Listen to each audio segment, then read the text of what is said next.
York থেকে যোগ দিচ্ছেন সহকর্মী হাসানুজ্জামান সাকি। সরাসরি যাচ্ছি তার কাছে। সাকি,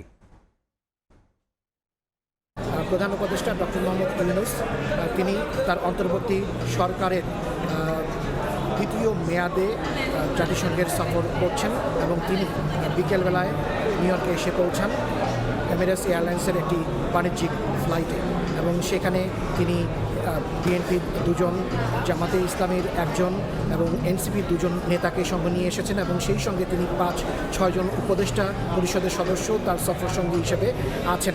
তিনি যে আবাসস্থলটিতে উঠেছেন নিউ ইয়র্কের ম্যানহাটানে গ্র্যান্ড হায়াত হোটেল, সেই হোটেলেই আমি এখন অবস্থান করছি এবং ক্লান্তিকর দীর্ঘ যাত্রার পরেও কিন্তু বিরামহীনভাবে প্রধান উপদেষ্টা ডক্টর মোহাম্মদ ইউনূস যুক্তরাষ্ট্রে অর্থাৎ নিউ ইয়র্কে আসার পরেই তার কর্মসূচি শুরু করে দিয়েছেন।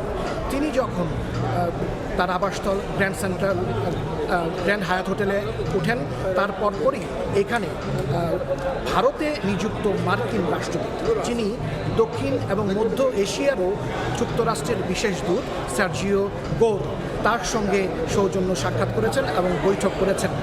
তারপর পরে যে খবরটি আমরা পেয়েছি যে দক্ষিণ এবং মধ্য এশিয়ার যুক্তরাষ্ট্রের বিশেষ দূত এবং সেই সঙ্গে ভারতের রাষ্ট্রদূত সার্জিও গোরকে তিনি আগামী বাংলাদেশের জাতীয় সংসদ নির্বাচন সম্পর্কে বলেছেন।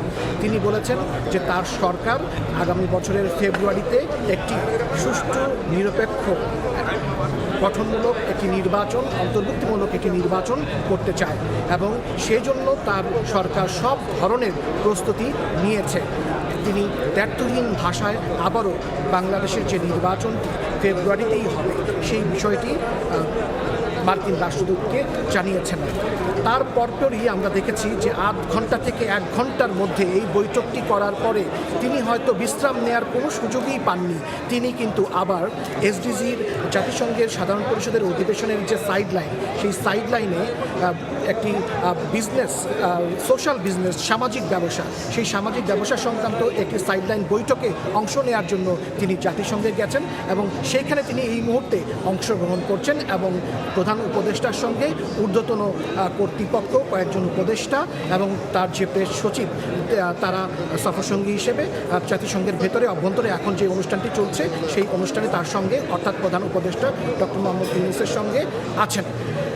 তিনি যখন বিমানবন্দরে নামেন, অবতরণ করেন, তখন বিকেল 3টার কিছুক্ষণ পর তখন কিন্তু বিমানবন্দরে বিএনপি এবং জামাতের নেতারা তাকে অভ্যর্থনা জানান এবং স্বাগত জানান। বিশেষ করে বিএনপি, যুক্তরাষ্ট্র বিএনপি, যেহেতু তাদের কেন্দ্রীয় মহাসচিব মির্জা ফখরুল ইসলাম আলমগীর এবং বিএনপির ভারপ্রাপ্ত চেয়ারপারসন তারেক রহমানের পররাষ্ট্র বিষয়ক উপদেষ্টা হুমায়ুন কবির তারা সফরসঙ্গী হিসেবে প্রধান উপদেষ্টার সঙ্গে আছেন, তাকেও স্বাগত জানানোর জন্য এবং অভ্যর্থনা জানানোর জন্য সেখানে যান।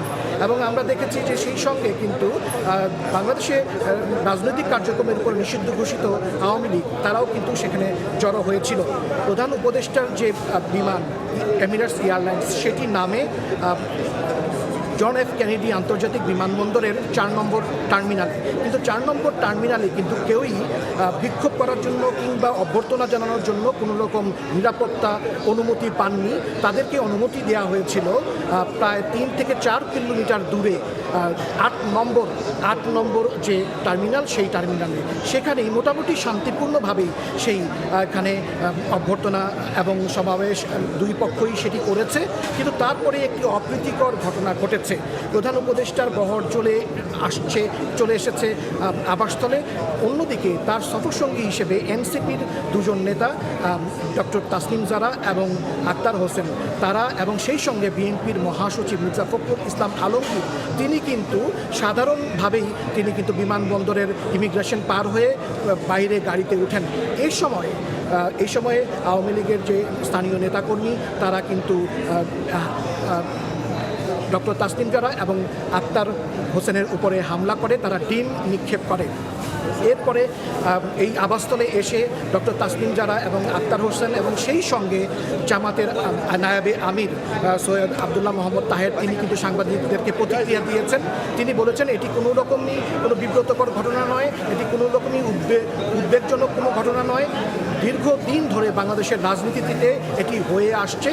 তারা বলছেন যে ফ্যাসিস্ট আওয়ামী লীগ সরকারের সারা দেশব্যাপী সারা পৃথিবীব্যাপী যে বাংলাদেশকে অস্থির করা, বিশ্বকে অস্থির করা, বাংলাদেশের রাজনীতিকে অস্থির করার যে ষড়যন্ত্র সেটিরই তারা বাস্তবায়ন করার চেষ্টা করেছে। এই ছিল আমার কাছে আজকে প্রথম দিন ডক্টর মোহাম্মদ ইউনূস তিনি যে যুক্তরাষ্ট্রের নিউ ইয়র্কে এসেছেন জাতিসংঘের সাধারণ পরিষদে তার সর্বশেষ। আপনাকে ধন্যবাদ। হাসানুজ্জামান সাকি, সময় সংবাদ, নিউ ইয়র্ক। সহকর্মী হাসানুজ্জামান সাকি যুক্ত ছিলেন যুক্তরাষ্ট্র থেকে।